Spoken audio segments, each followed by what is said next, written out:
आपकी सबसे पहले रिप्रोडक्टिव फार्मा में क्या चीज़ आती है? रिप्रोडक्टिव फार्मा में आपका एस्ट्रोजन आता है जो कि आपका कन्वर्ट होता है एंड्रोजन में थ्रू एरोमेटाइज एंजाइम के थ्रू। वो उसमें आपकी ड्रग्स आती हैं एंड्रोजोल, लेट्रोनोजोल, मिनस्ट्रोल, टोकोलाइटिक्स में आपकी यूट्राइन कॉन्ट्रैक्शन के लिए, और टोकोलाइटिस आपकी यूट्राइन कॉन्ट्रैक्शन होती है, ठीक है।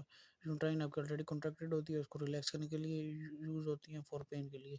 ईस्ट्रोजन आपके जो आपके एंटागोनिस्ट हैं वो क्लोबेपेंजिन होती है, ट्रोकोसिस फॉर इनफिल्ट्रेटिविटी है, टोमैक्सोफेन आपका रिस्क होता है एंडोमेट्रियल कैंसर में, और गायनेकोमेस्टिया का भी होता है। रोफ्लेक्सिन में आपका कोई रिस्क नहीं होता एंडोमेट्रियल कैंसर का, वो आपका ऑस्टियोपोरोसिस में आपका काम आता है, ठीक है। एडेनोजल में आपकी सिंथेटिक एंड्रोजन होती है, ये आपकी एंडोमेट्रियोसिस को भी ट्रीट करने में काम आती है और हेरिडिटी एंजियोडेमा में काम आती है। एडवर्स इफेक्ट में आपको इडियोपैथिक इंट्राक्रेनियल हाइपरटेंशन होता है। टेस्टोस्टेरोन थेरेपी आपका ट्रीट करती है हाइपोगोनाडिज्म को, ठीक है।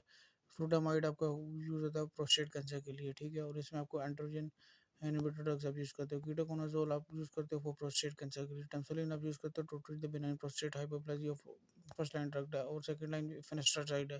गायनेकोमेस्टिया ये एडवर्स इफेक्ट है स्पाइनोलेक्ट्रॉन का। स्पाइनोलेक्ट्रॉन आप ट्रीट करते हो पीकोस और को यूज करने के लिए। मिनेस्ट्रोडिल ये आपका ओवेसोडाइलेटर, इससे आपको आप एलोपेशिया से आप इसको ट्रीट करते हो, ठीक है। तो ये आपकी चीज़ें हो गई रिप्रोडक्टिव फार्मा में। अगर आपका अगर रिप्रोडक्टिव सिस्टम की फार्मा, ठीक है, इसमें जो आपका होता है आपका एफएसएच, आपका जो आपकी जो होती है एलएच, आपकी एफएसएच और एलएच जो आपकी ओवरी को स्टिमुलेट करते हैं, इसमें आपकी कौन सी ड्रग इन्वॉल्व होती है? आपको जीनाराइड चैनल इन्वॉल्व होता है। जीनाराइड चैनल को आपको क्रोसिलिन लेब्रोमाइड होती है, ये आपको इनफर्टिलिटी को ट्रीट करने के लिए यूज होती है। यूटाइन फाइब्रोइड में यूज होती है, एंडोमेट्रियोसिस में यूज होती है,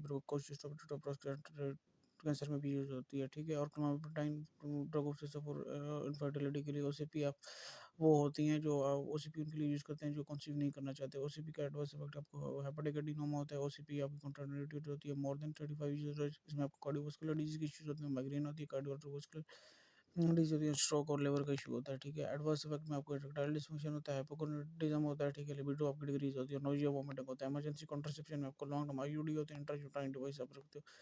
आपको जो डिगारलाइन होता है ये आपको टू ट्रीट प्रोस्टेट कैंसर के लिए आप यूज करते हैं। ईस्ट्रोजन और एंडोमेट्रियल कैंसर के चांसेस में इंक्रीज होता है। एडवर्स इफेक्ट में आपको एंडोमेट्रियल हाइपरप्लेजिया हो जाता है, और ये आपको डिस्टर्बेंस थ्रोम्बोसिस में आप कॉन्ट्राइंडिकेटेड होते हैं ईस्ट्रोजन, ठीक है, मोर देन 35 ईयर्स एज में, ठीक है।